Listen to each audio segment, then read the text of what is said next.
ये video part 10 है जिसमें 500 क्वेश्चन की सीरीज है बिहार स्पेशल और बिहार के जो भी एग्ज़ाम है। तो ये पार्ट 10वां वीडियो मतलब कि 10वां हिस्सा बना रहे हैं जो 500 क्वेश्चन की सीरीज है मॉडर्न इंडिया का। ठीक, तो अगला क्वेश्चन इसमें क्या है कि गदर पार्टी की स्थापना हुई कब? 1913 में।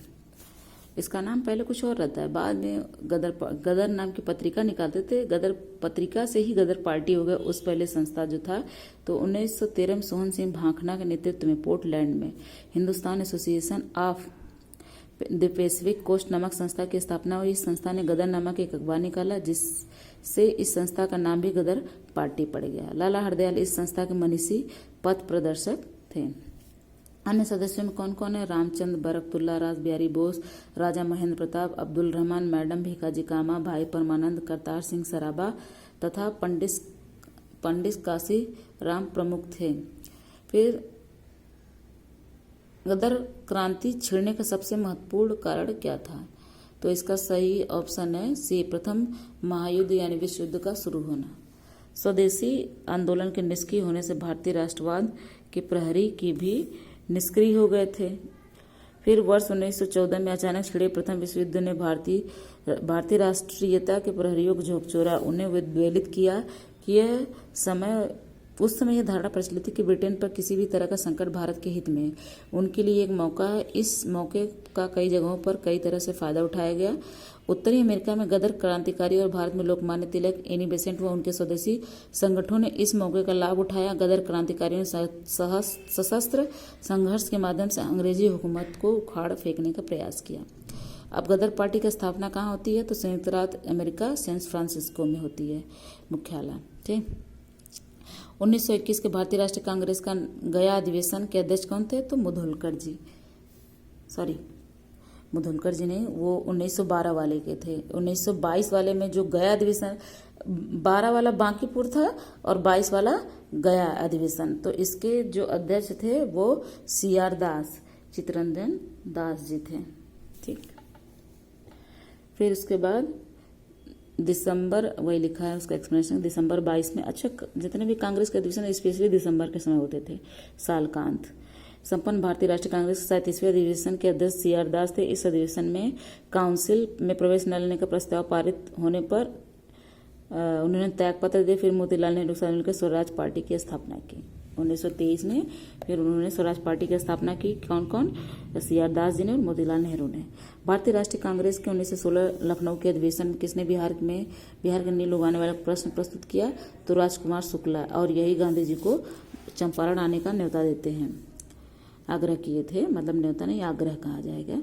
बिहार के किसानों ने किस आंदोलन में चौकीदारी कर देने से इनकार कर दिया था? तो इसका ऑप्शन है सविनय अवज्ञा आंदोलन। बिहार के किसानों ने भी चौकीदारी कर देने से सविनय अवज्ञा आंदोलन। ठीक, अब सविनय अवज्ञा आंदोलन 1930 में हो रहा था, तो उसी दौरान ये बिहार में चल रहा था स्पेशली। सरदार उधम सिंह ने किसे मारा था? अच्छा, कितना इस जनरल डायर हम लोग लगा देते हैं, इसने उत्तर मारा है माइकल ओ ड्वायर। तो ये सही प्रोनाउंसिएशन का था, तो इसको ये उत्तर माना गया है। जनरली इस क्वेश्चन को हम लोग जनरल डायर ही मार देंगे क्योंकि हर जगह यही पढ़ते आए हैं। तो बिहार वालों ने स्पेशल प्रोनाउंसिएशन के साथ ये उत्तर दिया है कि माइकल ओ ड्वायर को मारा था सरदार उधम सिंह जी ने। तो यहाँ पे लिखा है क्या कि उधम सिंह ने माइकल ओ ड्वायर यानी डायर, तो माइकल वर्ड यहाँ पर होगा कि मारा था। उधम सिंह ने जलियांवाला बाग हत्याकांड के अप्रत्यक्ष रूप से जिम्मेदार lieutenant governor Michael O'Dwyer की लंदन में मार्च 1940 में हत्या कर दी थी। लंदन में ही जाके मारे थे, बाहर जाके घुस के मारे। किसने कहा था कि स्वराज मेरा जन्मसिद्ध अधिकार और मैं इसे लेकर आऊंगा? तो बाल गंगाधर तिलक जी। वर्ष 1906 के बाद भारतीय राजनीति कांग्रेस में के भीतर उग्रवादी दल के उदय के साथ साथ देश में क्रांतिकारी उग्रवादी दलों का आविर्भाव हुआ। 4 प्रमुख कांग्रेसी नेताओं बाल गंगाधर तिलक, लाला लाजपत राय, बिपिन चंद्र पाल एवं अरविंद घोष ने इस आंदोलन का नेतृत्व किया। इन नेताओं ने स्वराज प्राप्ति को अपना अलग लक्ष्य बनाया। तिलक ने नारा दिया कि स्वराज मेरा जन्मसिद्ध अधिकार और मैं इसे लेकर आऊंगा। अगला क्वेश्चन, कि स्वराज मेरा जन्मसिद्ध अधिकार से, तो वही बात है बाल गंगाधर तिलक जी। स्वराज आम जनता के लिए होना चाहिए, केवल वर्गों के लिए नहीं, के प्रसिद्ध सूत्र की घोषणा की थी किसने? श्री राजगोपालाचारी जी ने। श्री राजगोपाल की स्वराज जन समान हेतु होना चाहिए, न कि केवल कुलीन और अभिजात्य वर्ग। इंडिया फॉर इंडियंस किताब लिखे थे CR दास, चित्तरंजन दास जी ने। ठीक, अगला क्वेश्चन है अनहैप्पी इंडिया, इसके लेखक लाला लाजपत राय जी। बाल गंगाधर तिलक ने केसरी और मराठा पत्रिका निकाला था, और एनी बेसेंट की किताब कॉमनवेल्थ और न्यू इंडिया, और यंग इंडिया किसकी? गांधी जी की। निम्नलिखित में से किस नेता ने 1906 में कलकत्ता कांग्रेस अधिवेशन की अध्यक्षता की थी? तो दादा भाई नौरोजी जी ने। दादा भाई नौरोजी जी 3 बार करते हैं, ठीक है, 1886, 93 और 1906। तो कांग्रेस अध्यक्षता और कहाँ पे हुआ था? कलकत्ता में हुआ था। अधिवेशन में अध्यक्ष पद को लेकर पार्टी में विभाजन की नौबत आ गई थी, लेकिन दादा भाई नौरोजी के अध्यक्ष बनने से संभावित विभाजन फिलहाल टला। दादा भाई नौरोजी को लगभग सभी राष्ट्रवादी एक सच्चा देशभक्त मानते थे। राजनीतिक विचारों से दादा भाई पूर्ण राजभक्त थे। वह समझते थे कि भारत में अंग्रेजी राज्य से बहुत लाभ हुआ है, और वह इस साहचर्य के सदा बने रहने में अभिरुचि रखते थे। राष्ट्रीय कांग्रेस के कलकत्ता अधिवेशन में ही पहली बार दादा भाई ने स्वराज्य की मांग की। किसने ऑल इंडिया मुस्लिम लीग की स्थापना की? तो इसका जवाब है नवाब सलीमुल्लाह खां। अगर ये ऑप्शन में नवाब सलीमुल्लाह खान और इन तीनों में दिया है तो आगा खां फिर हो जाएगा। क्वेश्चन 1906 में, अक्टूबर 1906 में आगा खां के नेतृत्व में मुस्लिमों के शिमला प्रतिनिधिमंडल में एक ऐसी केंद्रीय मुस्लिम सभा बनाने का विचार किया गया जिसका उद्देश्य मुसलमानों के हितों का संरक्षण है। इसी विचार के अनुरूप ढाका में संपन्न अखिल भारतीय मुस्लिम शिक्षा सम्मेलन के दौरान 1906 में इस सम्मेलन के स्वागत समिति के अध्यक्ष तथा राजनीतिक बैठकों के संयोजक ढाका के नवाब सलीमुल्लाह खान ने अखिल भारतीय मुस्लिम लीग का गठन का प्रस्ताव किया। 56 सदस्यीय अस्थायी समिति का चयन किया गया और मोहसिन उल मुल्क तथा वकार उल मुल्क को संयुक्त रूप से संगठन का सचिव नियुक्त किया गया। लखनऊ मुस्लिम लीग का मुख्यालय बनाया गया और आगा खां इसके प्रथम अध्यक्ष बनाए गए।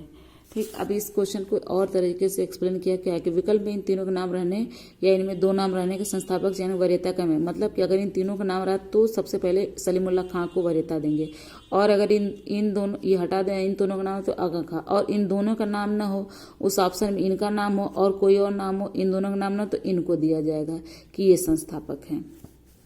कौन? मोहसिन उल मुल्क। 1906 मिनटों से शिमला में मिले मुसलमानों के शिष्टमंडल ने प्रार्थना की किसके लिए? मुसलमानों के पृथक निर्वाचन वर्ग के लिए। फिर इसके बाद वही 1 अक्टूबर 1906 को आगा खां के नेतृत्व में मुसलमानों का एक शिष्टमंडल तत्कालीन वायसराय मिंटो से शिमला में मिला। शिष्टमंडल ने प्रांतीय, केंद्रीय तथा स्थानीय निकाय से निर्वाचन हेतु मांग की। अब इसके बाद जो है निम्न में से किस अधिनियम ने भारत में पृथक निर्वाचक मंडल का आरंभ किया? तो इसका ऑप्शन है भारतीय परिषद अधिनियम 1909। यही है जो पृथक निर्वाचक मंडल की बात करता है ये अधिनियम। फिर भारतीय परिषद अधिनियम को ही मार्ले मिंटो सुधार भी बोला जाता है, 1909 में आता है। ठीक, पृथक निर्वाचन मतलब क्या कि मुसलमानों के लिए अलग से निर्वाचन क्षेत्र मिलेगा। निम्नलिखित में किसका योगदान होम रूल लीग स्थापना में नहीं था? तो TS अलकाट का नहीं था। ये गंगाधर तिलक जी, एनी बेसेंट और सुब्रमण्यम अय्यर तो थे ही होम रूल लीग में, TS अलकाट नहीं इनसे संबंधित है। तो TS अलकाट इससे नहीं तो किससे थे? थियोसॉफिकल सोसाइटी से संबंधित। तिलक ने 19 अप्रैल 1916 एवं एनी बेसेंट सितंबर 1916 में होम लीग स्थापना करती हैं। S सुब्रमण्यम अय्यर भी एनी बेसेंट के ही होम लीग के आंदोलन की स्थापना से संबंधित है। अगला क्वेश्चन है कि किस अधिवेशन में होम रूल समर्थक अपनी राजनीतिक शक्ति का सफलतापूर्वक प्रदर्शन कर सके? तो A कांग्रेस का 1916 का लखनऊ अधिवेशन।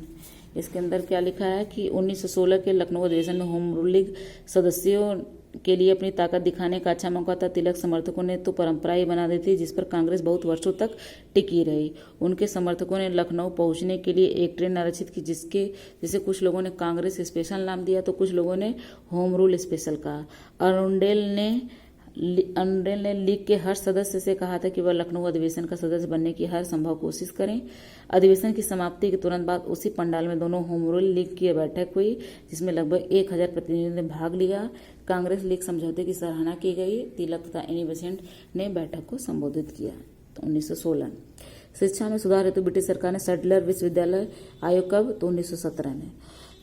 सैडलर आयोग शिक्षा से संबंधित था। वर्ष 1957 सरकार ने कलकत्ता विश्वविद्यालय की संभावना के अध्ययन तथा रिपोर्ट के लिए एक आयोग नियुक्त किया एवं M.E. सैडलर जो लीड्स विद्यालय के उपकुलपति थे इसके अध्यक्ष नियुक्त किए गए।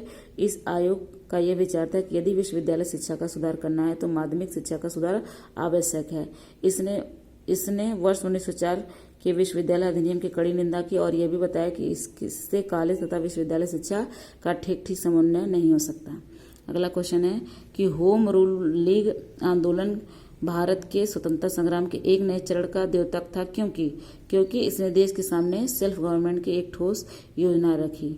ठीक, इसका ऑप्शन ये होगा, रटना है और कुछ नहीं इसका होगा। ठीक है, फिर यहाँ तक ही रखते हैं इस वीडियो को। Thank you for watching. धन्यवाद।